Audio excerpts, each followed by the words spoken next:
जी भर के जी लो माँ तुम्हारी साथ है, किसी से क्या घबराना, किसी से क्या घबराना, जब सर पे माँ दुर्गा की हाथ है, जब सर पे माँ दुर्गा की हाथ है।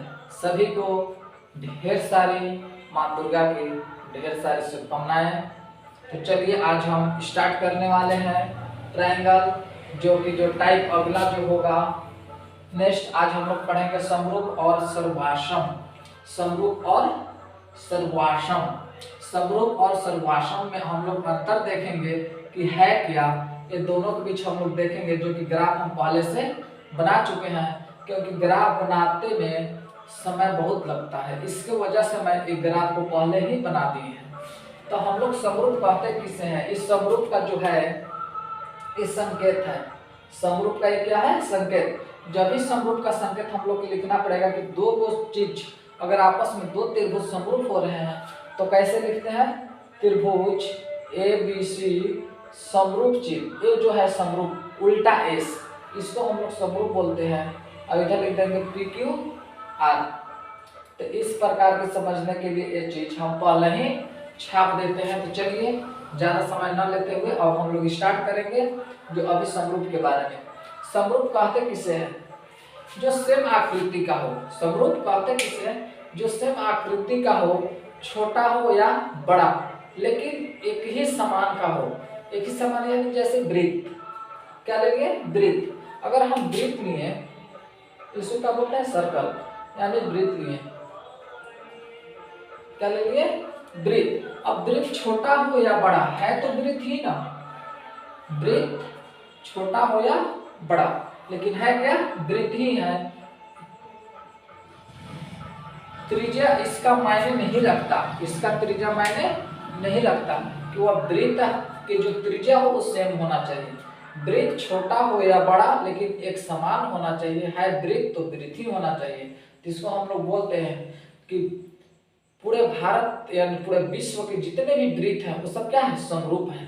क्या है? समरूप है। जैसे वर्ग, वर्ग वर्ग क्या होती? जिसका चारों भुजा चारों कोण आपस में क्या होते हैं? बराबर होते हैं, वह वर्ग कहलाते हैं। तो दुनिया के जितना सारे भी वर्ग होंगे वो भी क्या है? समरूप है।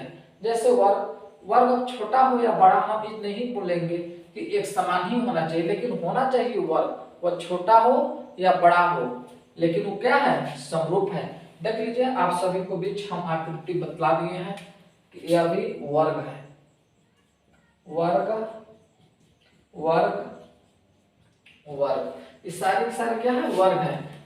तो वृत्त, सभी वृत्त क्या होते हैं? समरूप होते हैं। सभी वृत्त समरूप होते हैं और सभी वर्ग समरूप होते हैं। अब समरूप अगर हम लोग कहेंगे कि समरूप नहीं है, कोई बोलेगा कि समरूप की एक एग्जांपल लेके दिखा दीजिए समरूप जो नहीं है, तो एक हम वर्ग एक लेते हैं, सर्कल यानी वृत्त, वृत्त और वर्ग, वृत्त और वर्ग लेंगे। क्या दोनों सेम आकृति है? दोनों अलग अलग आकृति है, इस चलते यह समरूप नहीं है। इसलिए यह समरूप नहीं है, इसलिए समरूप यह नहीं है। तो आप सब बहुत अच्छे से समझ गए होंगे कि समरूप क्या होती है। देख लीजिए आप सब। अब चलिए एक समरूप हम लोग देख लिए, अब देखेंगे अगला सर्वाश्रम। क्या देखेंगे? सर्वाश्रम अब देखेंगे, जो कि सर्वाश्रम की जो संकेत होती है आप लोग यहाँ देख लीजिए। सर्वाश्रम के क्या है? संकेत है। सर्वाश्रम का संकेत ऐसा होता है, डबल यानी बराबर के चिन्ह और ऊपर समरूप का चिन्ह, इसी को तो हम लोग बोलते हैं सर्वाश्रम। इसी को क्या बोलते हैं? सर्वाश्रम। तो आज यह मकसद है माँ दुर्गा की जिस दिन फर्स्ट टाइम है उसी दिन आज हम यह वीडियो बना रहे हैं। तो चलिए अभी देख लीजिए आप लोग। इसी वीडियो में अभी हम बताएंगे आप लोगों को कि सर्वाश्रम होती क्या है। अब हम लोग देख रहे हैं इसमें कि समरूप देखनी है। अब अगला देखेंगे सर्वाश्रम। अगला क्या देखेंगे? सर्वाश्रम। तो सर्वाश्रम के लिए क्या होना चाहिए? सर्वाश्रम में आप देख लीजिए कि दो त्रिभुज रहेंगे। कितना? दो त्रिभुज रहेंगे, चाहे किसी भी दो आकृति रहेंगे तो दो त्रिभुज हम लेते हैं। अगर दो त्रिभुज की सभी भुजाएं एक दूसरे के सभी भुजाएं जो होंगे वो आपस में सेम बराबर होनी चाहिए। क्या होना चाहिए? बराबर। और उसका कोण भी बराबर होना चाहिए। भुजा और कोण दोनों बराबर होना चाहिए। मतलब जैसे एक आप लोग देखिएगा, जैसे सिक्का, एक के सिक्का जो लेंगे अब एक के सिक्का और लेंगे। अब दोनों सिक्का जब एक पर हम रखेंगे तो नीचे वाला सिक्का जो रहेगा वो ऊपर से दिखाई नहीं देना चाहिए, यानी एक दूसरे को पूरा ढक लेगा, उसी को तो हम सर्वासन बोलते हैं।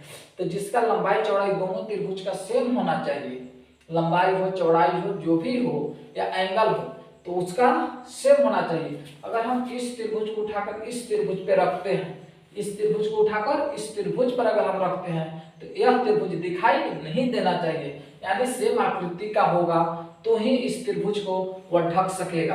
अगर ढक लेगा सेम मतलब तो समझ जाइए कि ये दोनों त्रिभुज सर्वाश्रम है। क्या है? सर्वाश्रम है। समरूप तो होंगे ही होंगे, तो सभी समरूप त्रिभुज सर्वाश्रम नहीं हो सकते हैं, लेकिन सभी सर्वाश्रम जो त्रिभुज हैं वह समरूप हो सकते हैं। समरूप में बताया था कि सेम आकृति हो सकते हैं। अब भुजा जो होगा बटछट हो सकते हैं, लेकिन सर्वाश्रम ए है तो अगर भुजा ए बी के जो लंबाई है अगर ए है और एसी की जो लंबाई है अगर ए है और बीसी की भी लंबाई क्या है? ए है। उसी प्रकार देख लीजिए पीक्यू की भी लंबाई ए है, पीआर की भी लंबाई ए है और क्यूआर की भी लंबाई ए है।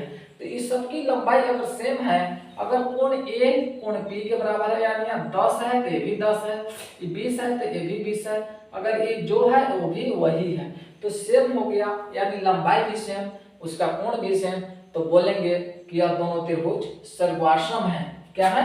सर्वाश्रम है। तो सर्वाश्रम कैसे लिखेंगे? त्रिभुज ए बी सी सर्वाश्रम त्रिभुज पी क्यू आर, हम लोग इस प्रकार ऐसे लिखते हैं। यह सर्वाश्रम किस नियम के आधार होगा? तो इसका सभी भुजा आपस में बराबर है और सभी कोण भी बराबर है, इस चलते यह सर्वाश्रम हुआ। अब हम समरूप में क्या बतलाए थे कि एक आकृति हो सकते हैं बड़ या छोट, उसे हम लोग समरूप बोलते हैं, यानी एक ही कैटेगरी। त्रिभुज है तो त्रिभुज ही होना चाहिए, ना कि त्रिभुज और सर्कल लगा दे तो वह समरूप नहीं है। तो सभी सर्वाश्रम आकृतियां, सभी सर्वाश्रम आकृतियां, दुनिया की जितनी भी सर्वाश्रम आकृतियां हैं वो सभी समरूप हैं, लेकिन सभी समरूप आकृतियां सर्वाश्रम नहीं है। आप लोग ध्यान से देखेंगे, यही क्वेश्चन 10th में हमेशा बार बार पूछता ही आ रहा है, तो आप सब जरूर इस क्वेश्चन को प्रैक्टिस कीजिएगा और इसको नोट कर लीजिएगा। चलिए तो आप सब देख लीजिए।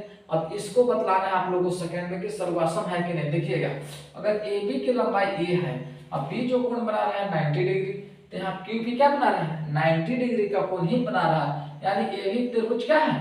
सर्वाश्रम है। तो आप लोग इसको देखकर आप बतलाइएगा कि यह सर्वाश्रम है कि समरूप है। लास्ट क्वेश्चन जो है यह सर्वाश्रम है कि समरूप है, आप लोग